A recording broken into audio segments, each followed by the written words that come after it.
Question 13, a nice short question. We love short questions because we can't read. Which of the following best explains this patient's respiratory symptoms? Cardiogenic pulmonary edema, aspiration pneumonitis, blah, blah, blah. Okay, so it's something about respiration is wrong. And it's one of those classic questions. Is it coming from the heart? Is it coming from the lungs? Is it coming from your mom? We're going to figure that out. So we got a 52-year-old man with a history of alcohol use disorder, presents with shortness of breath that began 12 hours ago. So this is an acute setting. The acuity also is very important for figuring out the diagnosis. He was admitted 2 days ago for acute pancreatitis. His O2 sat is 89% on room air. He is afebrile, mildly tachypnic. Chest auscultation reveals bilateral crackles. Okay, that's important. And chest x-ray shows diffuse bilateral patchy infiltrates. Okay, diffuse bilateral patchy infiltrates. What on earth does that mean? I don't know. Well, let's see if we can figure this out. So we're going to use some logic here. Try to rule out as many answer choices as possible. Let's start with, I love two things here diagnostically that I just always pay attention to. It's the timing, so acuity, and then our laterality. All right, so we have bilateral and we have very acute. Is there anything on here that is not acute? Let's see, cardiogenic pulmonary edema.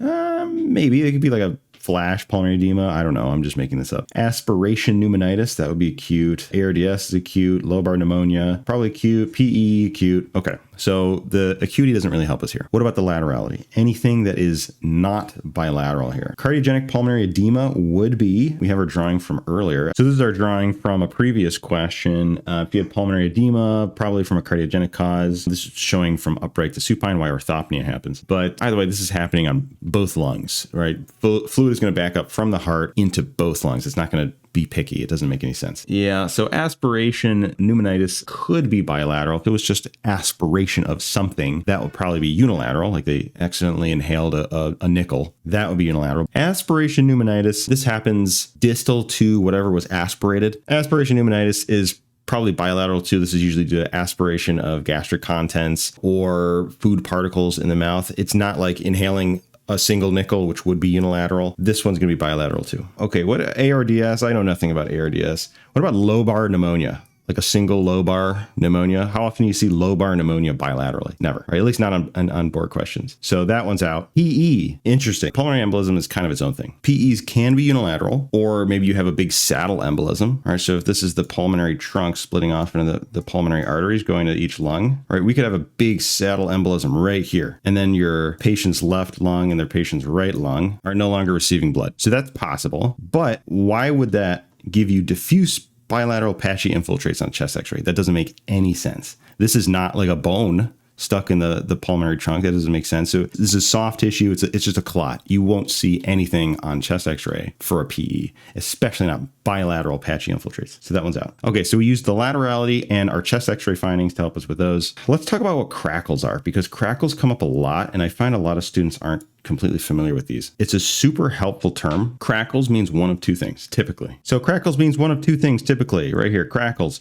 It means fluid in the alveoli or interstitial fibrosis. For the most part, that is what crackles means on test day. So fluid in the alveoli could be a lot of things. That could be pneumonia. It could be drowning. Like, it doesn't have to be actual like water from an external source. It could be cardiogenic pulmonary edema. Interstitial fibrosis is a little more specific. But basically, crackles happens when you've got these little alveoli here all next to each other. And normally as air comes in, they expand, and then air goes out. They contract a little bit. But if you have fluid in them, then you can imagine they're kind of like wrinkly, sad, small, right? They got all this gunk in there that shouldn't be in there, and it actually holds them together tighter. It affects the surface tension. So normally you have this nice, really thin layer of surfactant covering your alveoli, and that keeps the surface tension down. In other words, surface tension is the collapsing pressure of the alveoli. So let's say we're just zooming on this one single alveolus right here. One big alveolus here. The little blue line is our layer of surfactant. The surfactant is essentially pushing the alveolar walls open. It's holding the alveolar walls open like that. Now, if we were to displace our surfactant, let's say we got some pneumonia gunk in here now. All right, it was a bunch of pneumonia gunk coating up the alveolar walls. There's nothing, the surfactant quite literally pushes the alveoli open, it holds them open. But now when you've got something else in the way, you just have this collapsing pressure on the alveoli that really just holds it shut. You always have this collapsing pressure, but note in the normal alveolus, it's being held open by the surfactant. Here, the surfactant is displaced, so we just have the collapsing pressure. And so when you go to inhale, normally the gunked up alveolus is really collapsed and small. Then you inhale. So this is inhalation. As you inhale, you increase the pressure until finally it pops right open. Right? You still have all the gunk inside here, but it pops open, and that's the crackle sound you hear. So it just takes a little more pressure to open these alveoli. And because of that more pressure, they quite literally pop open all of a sudden. Okay, so that's my explanation nobody asked for on crackles. It's super helpful to understand that. Here's your buzzword.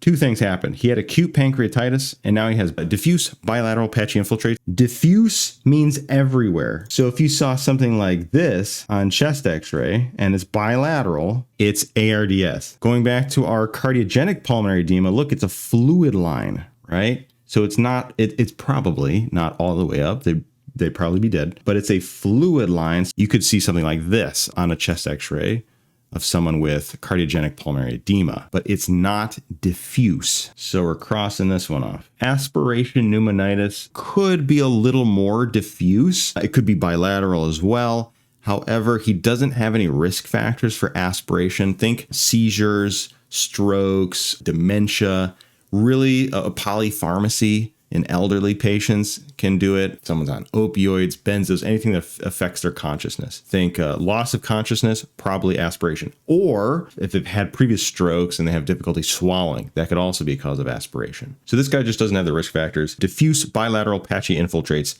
is pathognomonic. At least put this in Anki if you don't want to understand anything we said today. This is pathognomonic for ARDS, and it can happen from anything. Acute pancreatitis, trauma from like a motor vehicle accident. It can happen from OB-GYN complications. It can happen if you sneeze too hard, not really, but you get the point. Diffuse bilateral patchy infiltrates or something similar to that is ARDS every time. Memorize that, know it, and understand the crackles thing. It'll help you with a lot of different pathology.